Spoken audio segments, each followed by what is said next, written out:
அனைவருக்கும் வணக்கம். இன்றைய பதிவில் குருவின் அமைப்புகளை பார்க்கலாம். குருங்கிற கிரகம் இருக்கிற நவ கிரகங்கள்லேயே மிகவும் பெரிய ஒரு அமைப்பாக சொல்லப்படுது. மிருகங்களோட ஒப்பிடும் பொழுது எப்படி யானை மிகவும் பெரியதோ அந்த மாதிரி மற்ற கிரகங்களோடு ஒப்பிடும் பொழுது இந்த குரு மிகவும் பெரிய கிரகம். சூரியன்கிட்டருந்து வாங்கக்கூடிய ஒளியை தன்னுடைய தன்மையில் இரட்டிப்பு மடங்காக பெருக்கி நல்ல ஒளியாக நமக்கு கொடுக்குறாரு. அந்த குருவோட வேறு எந்த தீய கிரகங்களுடைய நெருக்கமும் இல்லாத பொழுது அவர் மாசற்ற ஒரு நல்ல குருவாக இருப்பார். செவ்வாய்ங்கிறதும் தீய கிரகம்தான். செவ்வாய் குருவுக்கு நண்பர் அப்படிங்கிறதுனால ஒரு மங்கள அமைப்பை செவ்வாய்க்கு கொடுப்பாரு.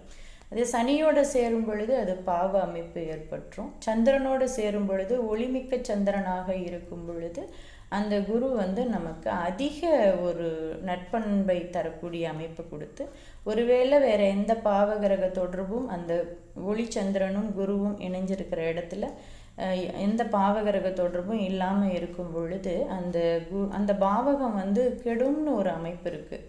அதாவது மிகினும் குறையினும் நோய் செய்யும் சொல்லுவோம் இல்லையா, அந்த மாதிரி அதிக சுபத்துவமும் கெடுதலை தரக்கூடியது அப்படிங்கிற ஒரு வல்லமையில் இருக்குது. குரு எவ்வழியிலாவது வலுத்துட்டார்னா போதும் அந்த ஜாதகருக்கு வாரிசு மற்றும் செல்வ அமைப்புகளுக்கு குறைவு இருக்காது. கட்டாயம் அந்த செல்வ அமைப்பும் வாரிசும் அவங்களுக்கு நிறையவே கிடைக்க பெற்றுவாங்க. இந்த குரு தசையோட கால அளவுங்கிறது ஒரு 16 வருஷம். தனுசு மற்றும் மீனத்தை ஆட்சி செய்யும் இந்த குரு தனுசு வீட்டை மூலத்திரிகோண வீடாக எடுத்துக்கிறாரு. கடகத்தை உச்ச வீடாகவும் மீனத்தை நீச்ச வீடாகவும் அவர் எடுத்துக்கிறாரு. மற்ற புதன் சனி இவங்களையெல்லாம் பகை கிரகமாக பார்க்கக்கூடிய வல்லமை குருவிற்கு உண்டு. ராகுவோடு சேரும் பொழுது குரு சண்டாளனாக மாறுகிறார். கேதுவோடு சேரும் பொழுது அது ஒரு யோக அமைப்பாகவே சொல்லப்படுது. ஆனால் அந்த கேதுவும் குருவும் எத்தனை டிகிரி இணைஞ்சிருக்கிறாங்கங்கிறத பொறுத்து. சுக்கிரனோட குரு சேரும் பொழுது மிக நெருங்கிய தன்மையில் இருக்குது. அப்படிங்கிறப்போ அங்கே குருவோட தன்மை வெற்றி பெறக்கூடிய அமைப்பில் இருக்கா, சுக்கிரனோட தன்மை வெற்றி பெறக்கூடிய அமைப்பில் இருக்கா அப்படின்னு பார்க்கணும். ஏன்னா நவகிரகங்களில் குருவுக்கு அடுத்த சுபகிரகமாக நம்ம சுக்கிரனை சொல்கிறோம். இன்னொரு வகையில் சுக்கிரன் தான் மிகச்சிறந்த சுபகிரகம் அப்படின்ற ஒரு அமைப்பு இருக்குது. சுக்கிரனை பற்றி பேசும்பொழுது நம்ம அதில் பேசலாம்.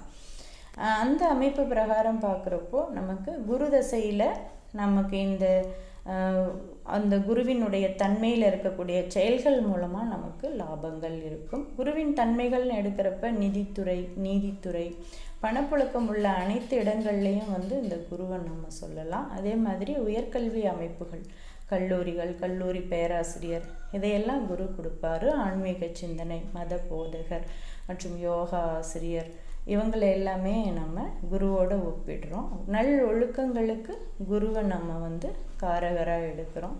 அதே மாதிரி தர்ம சிந்தனைகள் இருக்கிறது, நல் போதனைகள் செய்வது இதெல்லாம் குருவினுடைய ஒரு நல்ல வேலைகளாக இருக்குது. அது மட்டும் இல்லாமல் இவங்களுக்கு மடாதிபதின்ற ஒரு அமைப்புமே இந்த குருவுக்கு வருது. குரு இந்த ஒரு ஜாதகங்களில் ஒரு நல்ல அமைப்புகளில் இருந்து அவருடைய தசை நடந்ததுன்னா இன்னும் நான் மேலே சொன்ன நற்பலன்கள் எல்லாமே நமக்கு கிடைக்க பெற்றுரும். எப்படி இருந்தாலும் குரு தான் அப்படின்ற மாதிரி ஒரு அமைப்பு.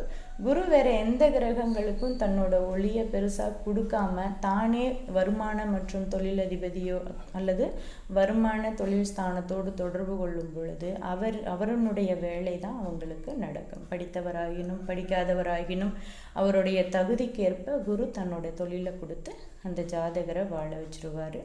ஒரு ஜாதகத்தில் குரு வலுத்திருக்காரு ஏதாவது ஒரு ரூபத்தில் அப்படின்னாக்கா கட்டாயம் அவங்களுக்கு வாரிசு உண்டு, குறிப்பாக ஆண் வாரிசும் உண்டு என்று ஜோதிடத்துறை சொல்லுது. அதே மாதிரி பணப்புழக்கம், செல்வந்த நிலையை அந்த குரு கொடுத்துருவார். அந்த குரு வர வயதை பொறுத்து நமக்கு அந்த பலன்கள் அந்த வயதுக்கேற்ற நற்பலன்களை தரும் அப்படின்ற ஒரு அமைப்பு இருக்குது. குருவினுடைய நட்சத்திரங்கள் நம்ம எடுத்துக்கிட்டோம்னா புனர்பூசம், விசாகம், பூரட்டாதி இந்த மாதிரி அமைப்புகள் எல்லாம் நம்ம எடுத்துக்கலாம். இந்த குருவின் பார்வை அப்படின்னு நம்ம எடுக்கிறது 5, 7, 9 அப்படின்ற பார்வை. 7ஆம் பார்வை எல்லா கிரகங்களுக்குமே பொதுவானது. இந்த 5, 7 அப்படிங்கிறது ஒரு சிறப்பு பார்வையை தரக்கூடியது. இந்த 7ஆம் பார்வை 100% பார்வை என்றும் மற்ற பார்வைகள் அதனினும் குறைவுபட்ட பார்வை அப்படின்ற ஒரு அமைப்பும் சொல்லப்படுது. அதே நேரத்தில் குரு தான் இருக்கிற இடத்தை விட பார்க்குற இடங்களில் யோக பலன்களை நிறைய செய்கிறதா அமைப்பு இருக்குது. குரு அதிக சுபத்துவம் ஆகும் பொழுது குருவின் தன்மையோ அல்லது தன்னுடன் சேர்ந்த அதிக சுபத்துவம் உள்ள கிரகத்தின் தன்மையோ அதில் ஏதாவது ஒரு பலன் அதிக அமைப்பில் நடந்து ஒரு பலன் கெடும் அப்படின்னு சொல்லப்படுது. அதாவது மிகினும் குறையினும் நோய் செய்யும் அப்படின்ற ஒரு பழமொழி இருக்கும் இல்லையா, அதை இங்கே செஞ்சிடும்.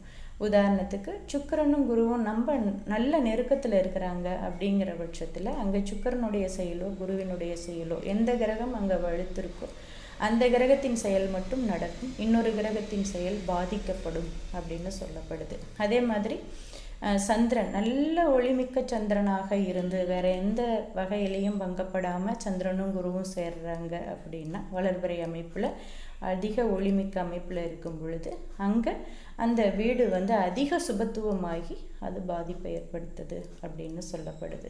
இந்த குருதசை மொத்தம் 16 வருஷம் அப்படிங்கிறதுனால அந்த 16 வருஷத்தில் இரு ஆதிபத்திய வீடாக குரு வர்றதுனால நம்ம என்ன லக்னத்தில் பிறந்திருக்கிறோமோ நம்ம அந்த குரு நமக்கு நண்பர் அல்லாதவரா அப்படின்னு பார்க்கணும். குரு நண்பராக இருந்து நமக்கு அந்த குருவின் வீடுகள் ஒரு நல்ல ஸ்தானமாக நமக்கு கிடைச்சி குருவும் நல்ல இடத்துல இருந்து தன்னோட தசையை நடத்தும் பொழுது நல்ல யோக பலன்களை எல்லாம் அடைஞ்சு செல்வந்தராக வாழக்கூடிய தகுதி நமக்கு உண்டு. வாழ்த்துக்கள்.